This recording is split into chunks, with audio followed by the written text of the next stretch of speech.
ഇപ്പൊ അതിഥിക്ക് ഈ കഥ വേറെയും രീതിയിൽ അവസാനിപ്പിക്കായിരുന്നു. ഐ മീൻ ലയ എന്ന് പറയുന്ന അതിഥിയുടെ വലിയൊരു ബാക്ക് ബോൺ ആണ്. അപ്പൊ ലയ അതിഥിക്ക് ഒരു ആശ്വാസമാവുന്നതും ലയയുടെ കൂടെ അതിഥി പോകുന്നതുമായിട്ട് നമുക്കിത് അവസാനിപ്പിക്കായിരുന്നു.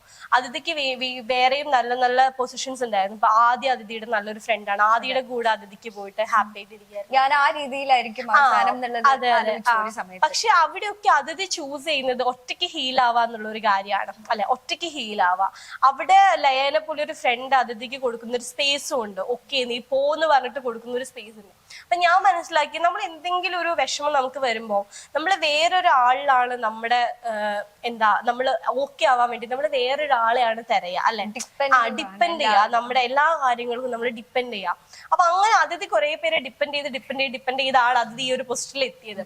ഫൈനലി അവള് മനസ്സിലാക്കുന്ന ഒരു കാര്യം, നമ്മള് ഹീൽ ആവുന്നത് നമ്മളിൽ തന്നെ ആവണം. നമ്മൾ ആ ഹീലിംഗ് പ്രോസസ്സിൽ വേറൊരാളെ ഇൻവോൾവ് ചെയ്യിച്ചു കഴിഞ്ഞാല് എല്ലാ സമയത്തും നമുക്ക് വേറൊരാൾ വേണം. നമ്മൾ ജനിക്കുന്നത് ഒറ്റയ്ക്കാണ്, മരിക്കുന്നതും ഒറ്റയ്ക്കാണ്, ജീവിക്കുന്നത് മൊത്തം നമ്മൾ നമുക്കുള്ളിൽ തന്നെയാണ്. ഞാൻ മനസ്സിലാക്കുന്നത് നമ്മുടെ ലൈഫിൽ വന്നു പോകുന്ന എല്ലാവരും സൈഡ് ക്യാരക്ടേഴ്സ് തന്നെയാണ്. അവര് വരും പോവും, അവരെങ്ങനെയായാലും പോവും. അറ്റ് ദി എൻഡ് നമ്മുടെ കൂടെ ഉണ്ടാകാൻ പോകുന്നത് നമ്മൾ മാത്രമാണ്. ചിലപ്പോൾ അവരിങ്ങനെ ഇന്റൻഷ്യലി പോകണമെന്നില്ല, അല്ലാതെയും നമുക്ക് ആളുകൾ നമ്മുടെ ലൈഫിൽ നിന്ന് ഇറങ്ങി പോവാലോ. നമുക്കൊരിക്കലും വേറൊരാളെ എല്ലാ സമയത്തും പ്രതീക്ഷിക്കാൻ പറ്റില്ല. അത് അവരുടെ തെറ്റുമല്ല, ചിലപ്പോൾ അവർക്ക് അതിന് പറ്റുന്നുണ്ടാവില്ല, അവരുടെ സിറ്റുവേഷൻസ് വേറെ ആയിരിക്കും. അപ്പൊ ഞാൻ മനസ്സിലാക്കി എല്ലാ മനുഷ്യനും വേണ്ട ഒരു പവർ എന്ന് വെച്ചാൽ സെൽഫ് ഹീൽ ചെയ്യാനുള്ള ഒരു കപ്പാസിറ്റി അവർക്ക് ഉണ്ടായിരിക്കണം. വേറെ ആളെയും ഡിപ്പെൻഡ് ചെയ്യാതെ നമ്മൾ തന്നെ കണ്ടന്റ്ഫുൾ ആയിട്ട് ഇരിക്കുക. ഇപ്പൊ പല ആളുകൾക്കും ഭയങ്കര ലോൺലി ഒക്കെ ആയിട്ട് ഫീൽ ചെയ്യാൻ കാരണം അവരെപ്പോഴും അവരുടെ ഹാപ്പിനെസ്സും അല്ലെങ്കിൽ എല്ലാം വേറൊരാളിലാണ് ഡിപ്പെൻഡ് ആവുന്നത്. അപ്പൊ അവര് കുറച്ച് റൂഡായിട്ട് സംസാരിച്ച് അന്നത്തെ ദിവസം ഭയങ്കര ഡൗൺ ആയിരിക്കും. അവരെന്തെങ്കിലും ഹാപ്പിയായി നമ്മളും ഹാപ്പി ആയിരിക്കും. അതൊരിക്കലും ഉണ്ടാവാൻ പാടില്ല. നിങ്ങളെ സറൗണ്ടിങ്സ് ഒന്ന് പ്രൊട്ടക്ട് ചെയ്യണം. ഓക്കെ, വേറെ ആരുടെ എല്ലാ ആക്ഷൻസും ഒന്നും ഒരു പോയിന്റ് വരെ നമ്മൾ എഫക്ട് ചെയ്യാൻ പാടില്ല. അതിനപ്പുറം നമ്മൾ ഇന്ന് ഹാപ്പി ആവണം, നമ്മൾ തീരുമാനിച്ചു നമ്മൾ ഹാപ്പി ആവണം. നമ്മൾ സാഡ് ആവണമെങ്കിൽ നമ്മൾ സാഡ് ആവണം. അതൊരിക്കലും വേറൊരാളെ ഡിപ്പെൻഡ് ചെയ്തിരിക്കരുത്.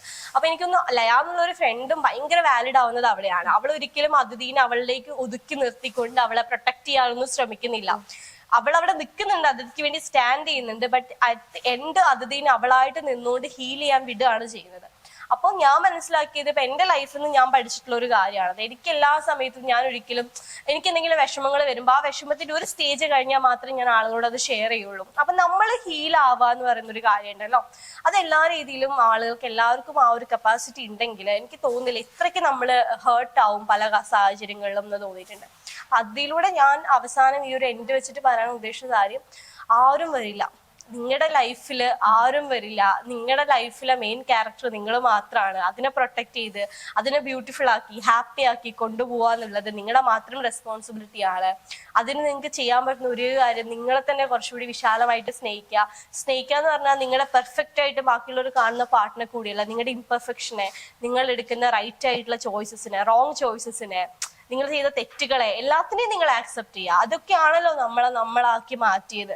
ഇപ്പൊ നമ്മൾ കണ്ണാടിയിൽ നോക്കിയിട്ട് നമ്മുടെ ഫേസ് കണ്ടിട്ട് നമ്മളിങ്ങനെ ഒരുപാട് കാര്യങ്ങൾ നമ്മളിപ്പോ രാവിലെ തന്നെ നോക്കിയിട്ട് ഇത് കുറവാണ് അത് കുറവാണ്.